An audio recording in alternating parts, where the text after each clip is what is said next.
Welcome! We're excited to have you at this training, specifically designed to give you the tools that you need for success when it comes to labor organizing. During this course, we'll cover several important topics, such as our position on unions, associate rights, signs of employee disengagement, and how to identify, escalate, and address associate concerns.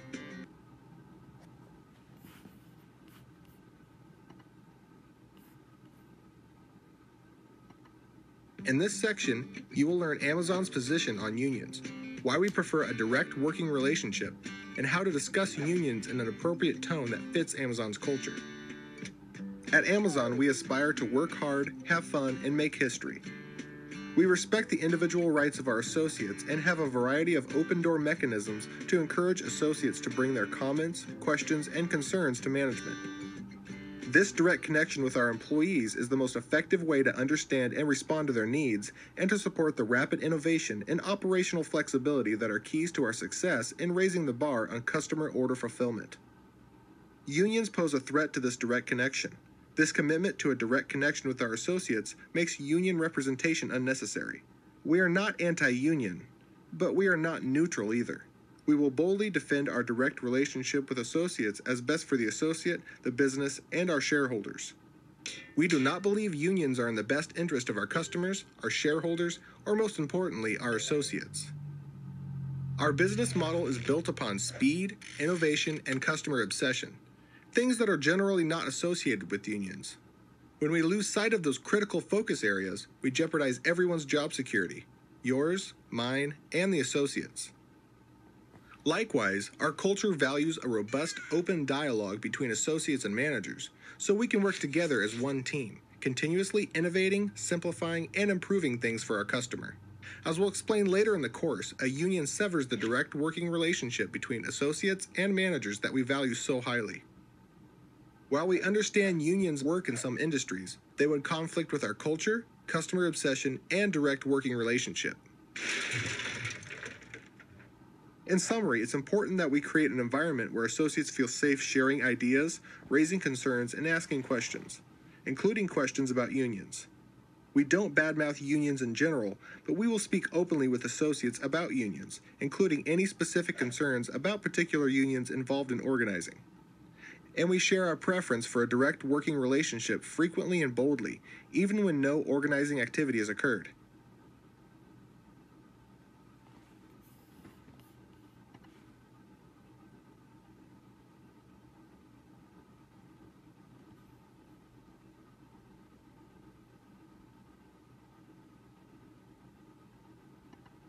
Now let's listen to 4 managers talking to associates about unions.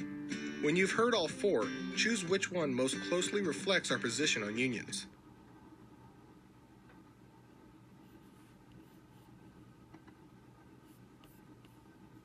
Unions? Well, I guess that's really up to you guys. I guess they're like any business. Some are good and some are bad. I think you should just do some research and figure it out for yourselves. Whatever you do, I'll respect your decision. Unions? A bunch of thieves and crooks, if you ask me. You really think a union would work in this day and age?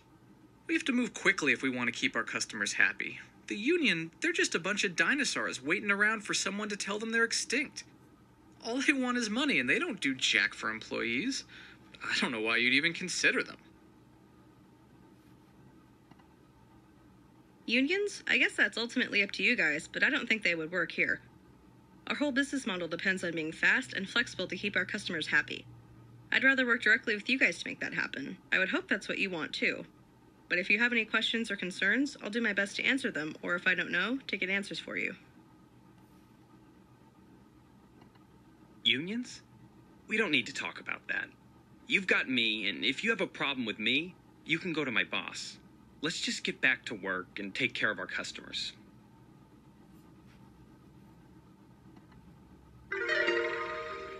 Correct. The manager is acknowledging associates' right to choose for themselves, but is expressing our position on unions, that we would rather work directly with associates. The manager is also offering to keep an open dialogue with associates to help answer any questions they have about unions.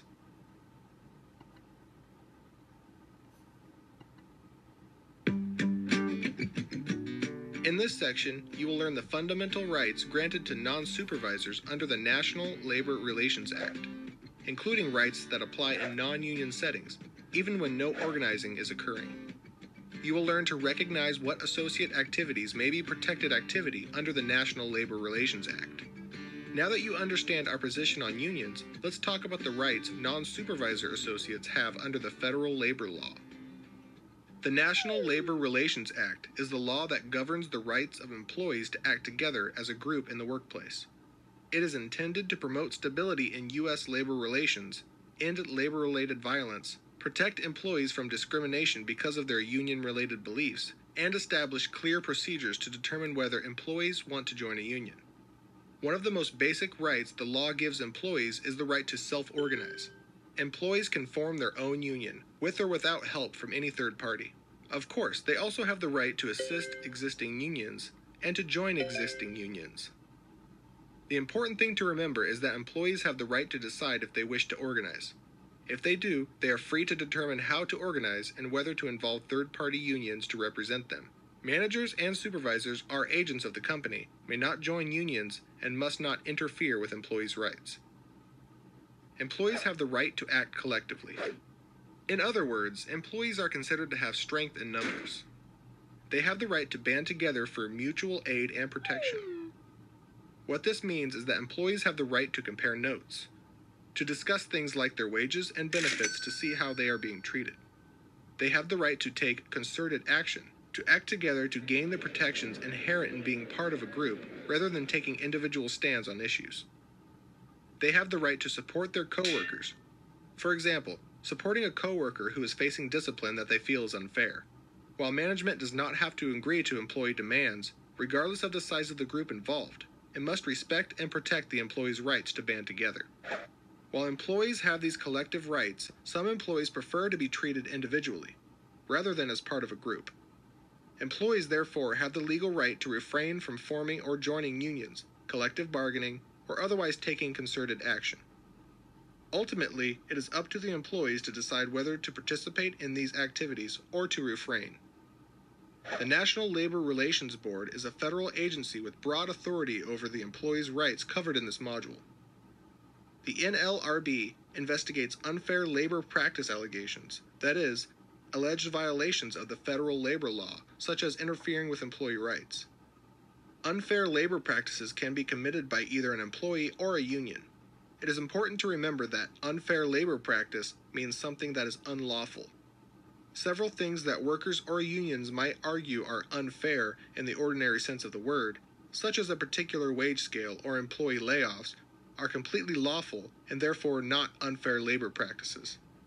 We often associate employee rights with union organizing, union elections, and unionized workplaces. But employee rights apply at all times, not just when a union is trying to represent employees or has already been elected. Employee actions in non-union workplaces can be protected even when employees don't have and don't want a union. Examples would include an employee demanding an increase for all associates or complaining about a work rule that impacts his or her coworkers. It could even include associates going on strike by walking off the job. The easiest way to spot this type of protected activity is to look for anything that involves more than one person or is done on behalf of more than one person. I have an issue that impacts me is not generally protected activity. We have an issue that impacts us, or I have an issue, who else is with me, are telltale signs of potentially protected activity. Let's look at some other examples of specific activities that are and are not protected. Associates have a right to wear shirts, hats, buttons, stickers, or similar clothing promoting or opposing unions as long as it does not create a safety hazard. Similarly, associates have the right to discuss their opinions on unions in the workplace at any time. In contrast, associates do not have the right to be overly offensive.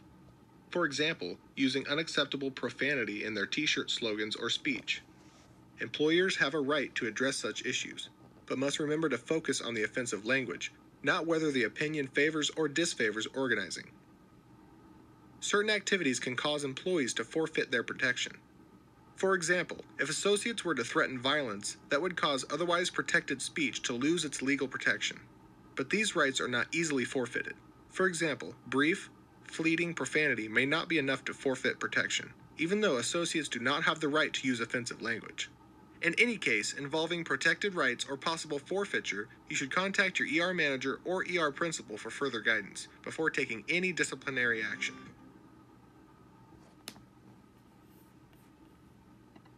Listen to each of these hourly associates' comments and answer whether the comments are likely protected under the National Labor Relations Act. You're being totally unfair to me. I work my butt off. All you do is ride me all day. It doesn't matter how much I pick. If I'm off task for 5 lousy minutes, you're out there asking me, what's my barrier? What's keeping me from working? I know what you really mean is, what's wrong with you? You don't respect me. All you do is take, take, take.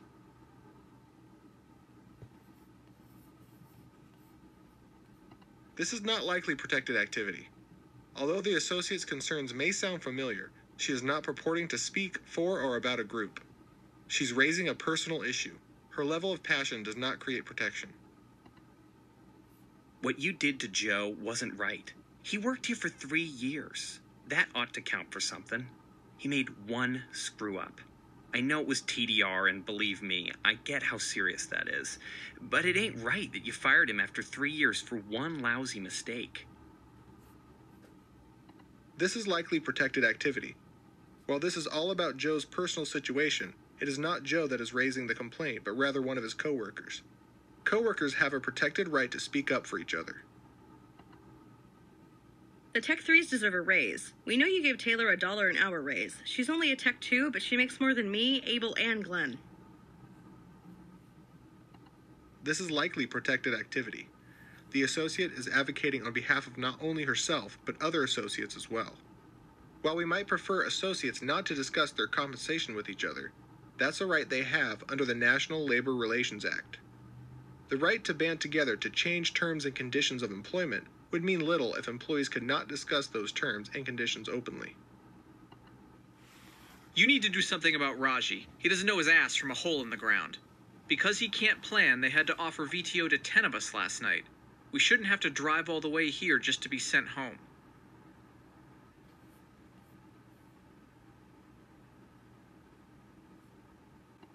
This is likely protected activity. The associate is complaining about working conditions that affect a group of associates, in this case here, manager's performance and the VTO process.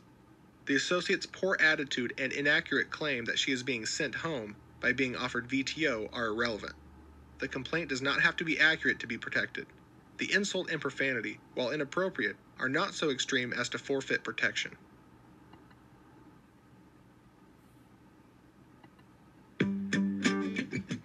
In this section, you will learn about our no solicitation, no distribution policy, and how that impacts associate and third-party solicitation and distribution.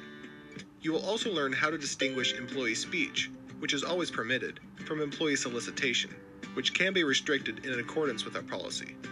While associates have a right to discuss unions at any time, they are not permitted to actually solicit for the union during working time.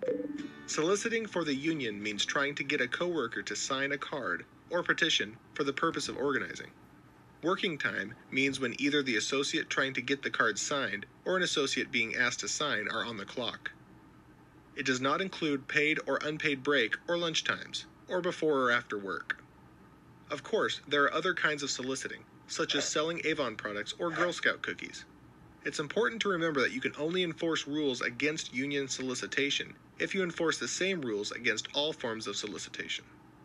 At Amazon, we allow only limited charitable solicitation in compliance with our no solicitation and distribution policy and our charitable exception guidelines. With this limited exception, you must prohibit all other solicitation whenever it occurs. You cannot wait until an organizing campaign starts to begin enforcing the solicitation policy. Employees, including off-duty associates or associates from other buildings, have a right to distribute literature in favor of or opposed to unionization, only in non-work areas on non-working time. This would include, for example, in a lunchroom during lunch break, or in the parking lot before or after work. Note that we do not permit third parties, non-employees, to solicit or distribute on our property at any time. This rule applies to any third party and must be enforced equally against both unions and other third parties. As with solicitation, you must enforce this prohibition before any union activity occurs. Otherwise, you will not be permitted to enforce the no distribution rule when union activity begins.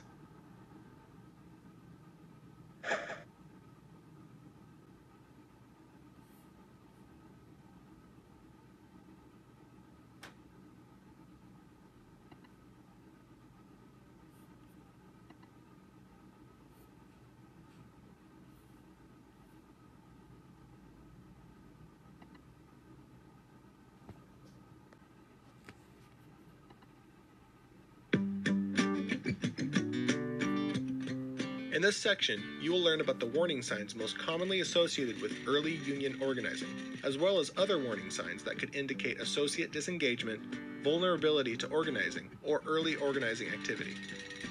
While employees have the right to organize, we have a right and responsibility to share our position that a direct working relationship is better for the customer, the company, and the associate.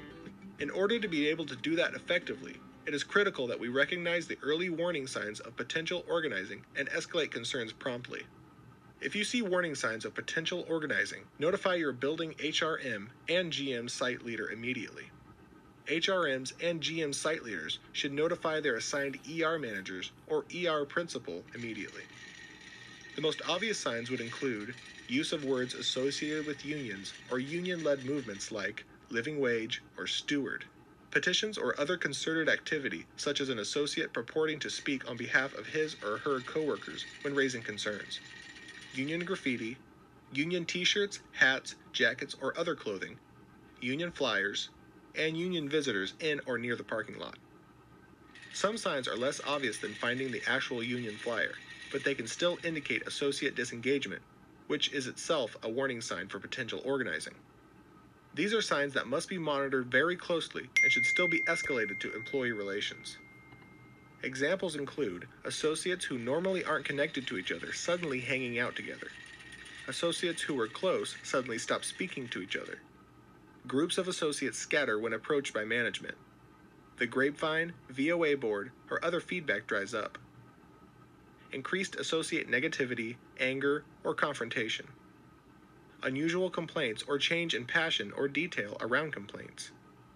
Unusual interest in policies, benefits, employee lists, or other company information. Or any other associate behavior that is out of character. For example, an associate who normally leaves promptly begins hanging out in the break room for an hour after work each day. In order to recognize warning signs, it is critical that you know what an associate's normal behavior looks like. Often, it is the change in behavior that is the warning sign, more than the actual behavior itself.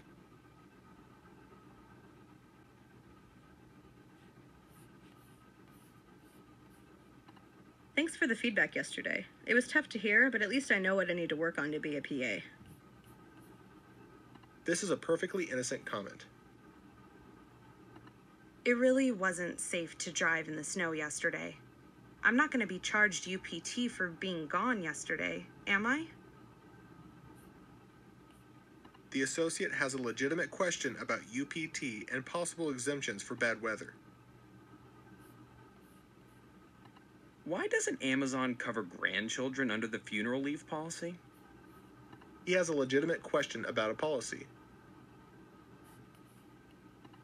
I got off work about an hour ago. This is a possible warning sign because the average associate would not wait so long after their shift without a reason. The reason could be that he is talking to his coworkers about a union. You would want to understand better why he is still in the break room so long after his shift ended. I can't believe we don't get annual raises every year. It sucks to have my wages capped. There are no signs of potential organizing, only that he has a legitimate associate concern. I got off work about an hour ago. My car's in the shop, so I'm stuck waiting on my girlfriend to pick me up. He has provided a reasonable explanation for why he is at work so long after his shift, so this would not be considered a possible warning sign. Hey, thanks for the free lunch. It was nice to celebrate safety. This is a perfectly innocent comment. How long do I have to work before I can get nursing school paid for? She How has a long do I have to legitimate work before question I can get about nursing school paid eligibility for? under the Amazon Career Choice Program. It's hard to make ends meet. I don't know. You guys don't pay a living wage. This is a possible warning sign because living wage is a concept unions push for, that every job should pay enough to support a family of 4. Hey, I was just trying to remember Adam's last name. Could I get a copy of the site roster? This is a possible warning sign because she is asking for something that would be of great value to a union for organizing purposes. Her request doesn't seem in line with her stated purpose of trying to figure out a single associate's name.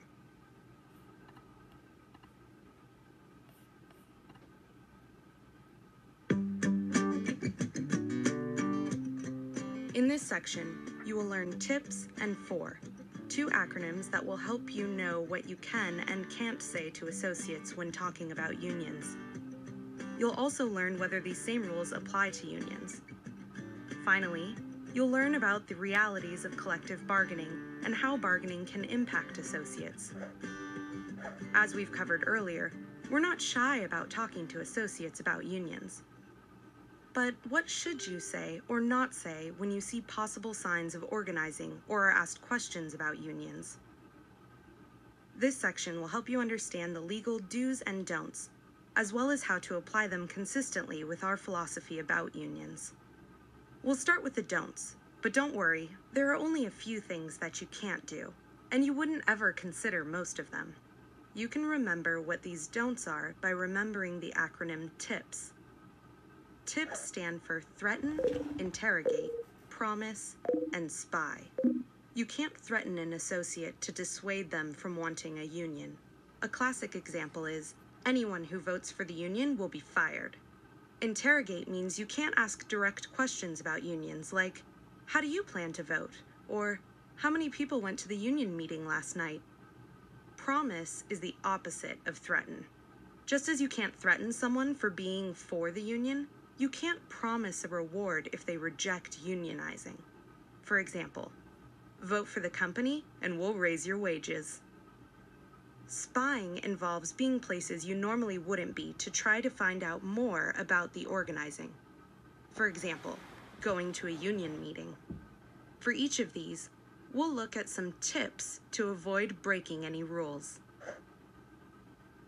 While you might never think of making a threat, there will be times when you have to talk to associates about possible negatives of unionizing. For example, you would never threaten to close your building just because associates joined a union. But you might need to talk about how having a union could hurt innovation, which could hurt customer obsession, which could ultimately threaten the building's continued existence. To avoid your comments being an unlawful threat, follow these rules. Avoid absolutes. Speak in possibilities instead.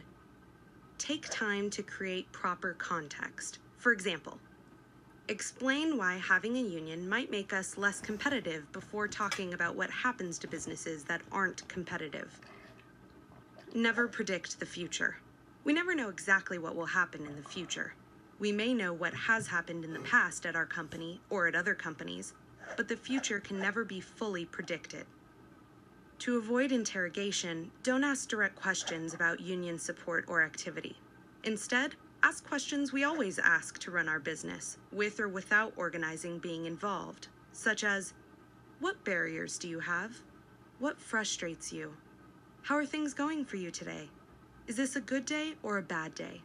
What's the latest word on the floor?